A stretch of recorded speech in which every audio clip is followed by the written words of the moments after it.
Καλώς ήρθατε σε ένα ακόμα βιντεάκι μας. Σήμερα θα μιλήσουμε για τα αδέρφια Μενέντες. Άμα σας αρέσουν τα βιντεάκια μας, πατήστε ένα like, μια εγγραφή και αφήστε ένα σχόλιο.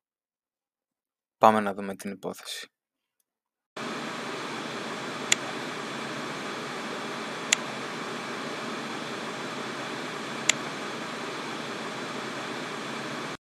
Ο Λάιλ και ο Έρικ Μενέντες μεγάλωσαν μέσα σε μια φαινομενικά πλούσια και επιτυχημένη οικογένεια, με έντονες αντιθέσεις μεταξύ της δημόσιας εικόνας τους και της σκοτεινής πραγματικότητας της ζωής τους πίσω από τις κλειστές πόρτες. Κατάγονταν από την Κούβα και οι γονείς τους, Χωσέ Μενέντες και Κίτι Μενέντες, ζούσαν στο εύπορο προάστιο του Beverly Hills. Η οικογένεια Μενέντες ζούσε σε ένα υπερπολιτελές σπίτι στην καρδιά του Beverly Hills, σε μια περιοχή που αντιπροσώπευε πλούτο, κύρος και επιτυχία. Ο Χωσέ Μενέντες, ένας πολύ επιτυχημένος επιχειρηματίας, ήταν διευθυντικός τέλεχος στη βιομηχανία θεάματος. Ξεκίνησε από ταπεινές ρίζες στην Κούβα και κατάφερε να ανελιχθεί στην κορυφή του αμερικάνικου επιχειρηματικού κόσμου. Εργαζόμενος σε μεγάλες εταιρείες όπως η RCA Records και αργότερα η Live Entertainment. Η σύζυγός του, Κίτι Μενέντες, υπήρξε αρχικά δασκάλα, αλλά αργότερα αφιερώθηκε στην οικογένειά της, αν και φημολογείται ότι αντιμετώπιζε ψυχολογικά προβλήματα και συναισθηματική αστάθεια. Παρά την εξωτερική τους επιτυχία, η ζωή των αδελφών Μενέντες μέσα στο σπίτι δεν ήταν τόσο ιδανική όσο φαινόταν. Ο Χωσέ ήταν αυστηρός, απαιτητικός και υπερβολικά ελεγκτικός πατέρας, με εξαιρετικά υψηλές προσδοκίες για τους γιους του.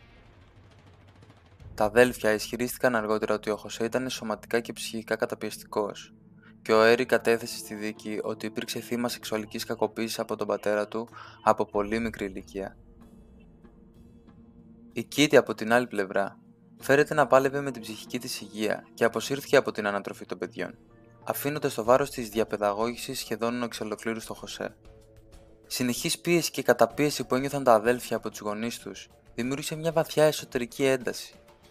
Παρόλο που απολάμβαναν τα υλικά αγαθά που τους πρόσφερε η πλούσια ζωή τους, ένιωθαν ότι ζούσαν σε ένα χρυσό κλουβί, χωρίς συναισθηματική υποστήριξη ή ασφάλεια. Ο φόβος, η κακοποίηση και η αίσθηση του αδιέξοδου φαίνεται να είχαν επηρεάσει ψυχολογικά και τα δύο αδέλφια, με αποτέλεσμα να καταλήξουν σε μια αποτρόπαιη πράξη. Τις ημέρες πριν το έγκλημα, η σχέση των αδελφών με τους γονείς τους φαινόταν να επιδεινώνεται περαιτέρω. Κίτι φέρεται να είχε συχνά ξεσπάσματα και προβλήματα εξάρτησης από αλκοόλ και χάπια, ενώ ο Χωσέ γινόταν ολοένα και πιο αποστασιοποιημένος και σκληρός. Ο Λάιλ και ο Έρικ, αισθανόμενοι παγιδευμένοι σε αυτό το τοξικό περιβάλλον, άρχισαν να σκέφτονται την ιδέα δολοφονίας, πιστεύοντας ότι ήταν ο μόνος τρόπος να απαλλαγούν από τους γονείς τους και να ζήσουν ελεύθεροι. Με αυτό το ιστορικό έντασης, βίας και καταπίεσης, η απόφαση των αδελφών Μενέντες να προχωρήσουν στη δολοφονία των γονιών τους ήταν το αποκορύφωμα χρόνων ψυχολογικής πίεσης και συναισθηματικής κατέρρευσης. Η υπόθεση αυτή όμως σύντομα θα αποδείκνυε ότι τα κίνητρα πίσω από το έγκλημα ήταν πιο σύνθετα από μια απλή απελευθέρωση από την καταπίεση. Η συνέχεια της ιστορίας τους έφερε στο φως περισσότερες λεπτομέρειες για το πώς σχεδιάστηκε και εκτελέστηκε η δολοφονία, καθώς και για τη ζωή τους μετά το έγκλημα. Ο Λάιλ και ο Έρικ δεν σκότωσαν τους γονείς τους αυθόρμητα ή χωρίς προετοιμασία. Αντίθετα, η δολοφονία φαίνεται να ήταν προμελετημένη, με τα αδέλφια να κάνουν προσεκτικές ενέργειες για να οργανώσουν το έγκλημα και να καλύψουν τα ίχνη τους. Λίγο πριν τη δολοφονία, ο Λάιλ και ο Έρικ επισκέφθηκαν ένα κατάστημα όπλων στο Σαντιάγκο, όπου αγόρασαν 2 καραμπίνες. Προτίμησαν να ταξιδέψουν μέχρι το Σαντιάγκο, περίπου 200 χιλιόμετρα από το σπίτι τους στο Beverly Hills, για να αγοράσουν τα όπλα, πιστεύοντας ότι με αυτόν τον τρόπο θα δυσκολέψουν τις αρχές να τους εντοπίσουν. Οι καραμπίνες που αγόρασαν είναι όπλα κυνηγιού, αλλά μπορούν να προκαλέσουν τεράστια ζημιά, ιδιαίτερα σε κλειστό χώρο. Τα αδέρφια Μενέντες περίμεναν μια κατάλληλη στιγμή που οι γονείς τους θα ήταν μόνοι στο σπίτι, χαλαροί και ευάλωτοι. Εκείνη τη νύχτα, στις 20 Αυγούστου του 1989, το ζευγάρι Μενέντες παρακολουθούσε τηλεόραση στο σαλόνι τους, στο πολυτελές σπίτι τους στο Beverly Hills. Ο Χωσέ και η Κίτι είχαν σχεδιάσει να παρακολουθήσουν ταινία, κάτι που έκανε το περιβάλλον πιο ήσυχο και τους έκανε πιο ευάλωτους στην επίθεση. Το βράδυ της 20 Αυγούστου 1989, ο Λάιλ και ο Έρικ μπήκαν στο σαλόνι του σπιτιού τους με τις καραμπίνες τους. Πρώτος στόχος ήταν ο πατέρας τους, Χωσέ Μενέντες, ο οποίος καθόταν στον καναπέ. Ο Λάιλ, κρατώντας την καραμπίνα, τον πυροβόλησε στο κεφάλι, προκαλώντας του ακαριαίο θάνατο. Η μητέρα τους, Κίτι Μενέντες, ξύπνησε ξαφνικά από τον πρώτο πυροβολισμό και προσπάθησε να διαφύγει. Σύμφωνα με τις καταθέσεις, η Κίτι προσπάθησε να τρέξει, αλλά τα αδέλφια την πρόλαβαν και την πυροβόλησαν πολλές φορές. Κατάφεραν να τη σκοτώσουν αφού τη χτύπησαν επανειλημμένα, ακόμη και αφού είχε πέσει στο έδαφος. Οι πυροβολισμοί στο σώμα της Κίτι ήταν περισσότεροι και πιο βάναυση, κάτι που ίσως αντανακλά την ένταση των συναισθημάτων τους απέναντί της. Η σκηνή του εγκλήματος ήταν φρικιαστική, με τα σώματα των γονιών τους να βρίσκονται μέσα σε λίμνες αίματος. Τα αδέλφια προσπάθησαν να σκηνοθετήσουν το έγκλημα έτσι ώστε να φανεί ότι ήταν αποτέλεσμα ληστείας ή κάποιας άλλης εγκληματικής ενέργειας εκτός οικογενείας. Να φαίνεται πιο πιστικό, έσπασαν κάποιες πόρτες στο σπίτι και γενικότερα αναστάτωσαν το περιβάλλον για να μοιάζει με διάρρηξη. Μετά τη δολοφονία, ο Λάιλ και ο Έρικ κάλεσαν την αστυνομία σε κατάσταση φαινομενικού πανικού. Η αρχική εντύπωση που έδωσαν ήταν ότι οι γονείς τους ήταν θύματα ληστείας ή ενέδρας. Η αστυνομία στην αρχή δεν υποπτεύτηκε τα αδέλφια. Αφού η οικογένεια ήταν εύπορη και η βίαιη φύση του εγκλήματος θύμιζε εγκλήματα που διαπράττει η μαφία ή οργανωμένα εγκληματικά κυκλώματα. Εδώ θα ακολουθήσει το βιντεάκι με την κλήση στην αστυνομία. Yes, please. What's the problem? Sounds, What's the problem? What's the problem? someone killed my parents. Pardon me? Someone killed my parents. What? Who? Are they still there? Yes. The people... No. Were they shot? Hey, man, dude. Were they shot? Yes. They were shot? Yes. 102 response, 722 North Elmont. What happened? Hey, stand up, I have a hysterical person on. We're trying to get things further. Other units responding. Is the person still there? What happened? We have units around. What happened? Who shot who? I don't hear anything. Μετά την δολοφονία, οι αδελφοί Μενέντες κατάφεραν να πείσουν προσωρινά τις αρχές ότι οι γονείς τους ήταν θύματα μιας βίαιης ληστείας. Αυτό ήταν το κύριο σενάριο της αστυνομίας για τους πρώτους μήνες, ειδικά δεδομένης της επαγγελματικής ζωής του Χωσέ στο κλάδο της βιομηχανίας του θεάματος, όπου υπήρχε φημολογία για συναλλαγές με επικίνδυνα άτομα.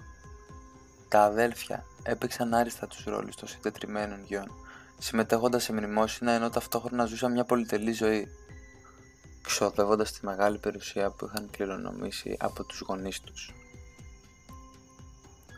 Μετά τη δολοφονία, τα αδέλφια ξεκίνησαν να ξοδεύουν αλόγιστα τα χρήματα, κάτι που δεν άργησε να τραβήξει την προσοχή των αρχών.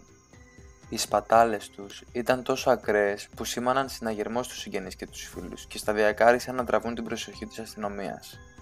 Ο Λάιλ αγόρασε μια Porsche, ρολόγια Rolex και άλλα είδη πολυτέλειας, ενώ επένδυσε και σε μια επιχείρηση εστίασης. Οι αδικαιολόγητες αυτές δαπάνες και η αλλαγή στη συμπεριφορά των αδελφών τράβηξαν την προσοχή της αστυνομίας. Άρχισαν να ερευνούν αν τα αδέλφια είχαν κάποιο κίνητρο να δολοφονήσουν τους γονείς τους, ενώ παράλληλα μάζευαν αποδεικτικά στοιχεία για την υπόθεση. Το στοιχείο που έκανε τη διαφορά στην υπόθεση ήταν η ομολογία του Έρικ Μενέντες κατά τη διάρκεια συνεδρίων με τον ψυχολόγο του, Dr. Jerome Oziel. Ο Έρικ, έχοντας τύψεις και συναισθηματική ένταση, αποκάλυψε στον Dr. Oziel ότι αυτός και ο Λάιλ ήταν υπεύθυνοι για το έγκλημα. Ο Dr. Oziel κατέγραψε κρυφά αυτές τις συνομιλίες, οι οποίες αργότερα αποδείχθηκαν κρίσιμες για την καταδίκη τους. Οι κασέτες με τις ηχογραφήσεις ήταν καθοριστικές για την υπόθεση. Παρά την αρχική προσπάθεια της υπεράσπισης να μην επιτραπεί η χρήση αυτών των κασετών στο δικαστήριο, τελικά τα στοιχεία αυτά παρουσιάστηκαν και έπαιξαν σημαντικό ρόλο στην εξέλιξη της υπόθεσης. Οι κασέτες αποκάλυψαν όχι μόνο την ομολογία των αδελφών, αλλά και τη συνειδητή τους προσπάθεια να καλύψουν τα ίχνη τους. Μετά την αποκάλυψη των συνομιλιών, οι αρχές προχώρησαν στη σύλληψη των Λάιλ και Έρικ Μενέντες το Μάρτιο του 1990. Περίπου 7 μήνες μετά τη δολοφονία, αρχικά συνελήφθη ο Λάιλ και λίγο αργότερα ο Έρικ παραδόθηκε στις αρχές αφού επέστρεψε από ένα ταξίδι στο Ισραήλ. Η δίκη των αδελφών Μενέντες έγινε ένα από τα μεγαλύτερα και πιο πολύ συζητημένα δικαστικά γεγονότα στις ΗΠΑ. Ήταν επίσης μια από τις πρώτες δίκες που μεταδόθηκαν ζωντανά από την τηλεόραση, κάτι που την έκανε εθνικό θέμα συζήτησης. Η υπεράσπιση των Λάιλ και Έρικ στηρίχθηκε σε ένα συναισθηματικά φορτισμένο ισχυρισμό ότι είχαν κακοποιηθεί σωματικά, ψυχολογικά και σεξουαλικά από τους γονείς τους. Ιδιαίτερα από τον πατέρα τους, Χωσέ Μενέντες. Σύμφωνα με τη δική τους εκδοχή, η κακοποίηση αυτή ξεκίνησε από πολύ νεαρή ηλικία και συνεχίστηκε μέχρι και την ενηλικίωσή τους. Οι αδελφοί ισχυρίστηκαν ότι σκότωσαν τους γονείς τους από φόβο ότι ο πατέρας τους θα τους σκότωνε πρώτος, αφού είχαν αρχίσει να σκέφτονται να αποκαλύψουν την κακοποίηση. Η υπεράσπιση προσπάθησε να παρουσιάσει τα αδέλφια ως θύματα που δεν είχαν άλλη επιλογή παρά να προχωρήσουν στη δολοφονία για να επιβιώσουν. Από την πλευρά της εισαγγελία, υποστήριξε ότι το έγκλημα δεν έγινε από φόβο, αλλά από την απληστία των αδελφών. Υποστήριξαν ότι τα αδέλφια ήθελαν να κληρονομήσουν την τεράστια περιουσία των γονιών τους και να ζήσουν μια πολυτελή ζωή.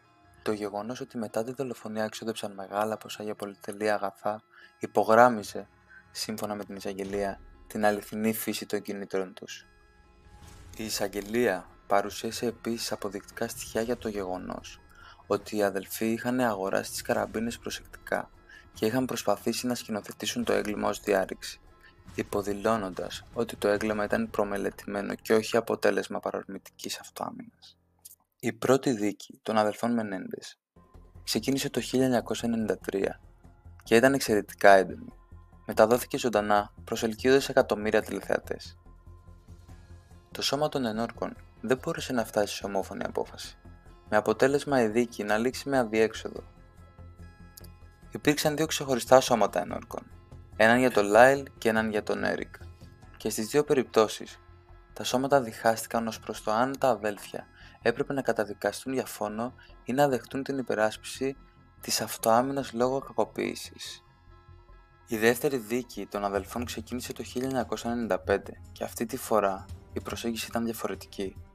Ο δικαστής αποφάσισε να αποκλείσει από τη δίκη τη τηλεοπτική κάλυψη και να περιορίσει την υπερασπιστική γραμμή που επικεντρωνόταν στην κακοποίηση.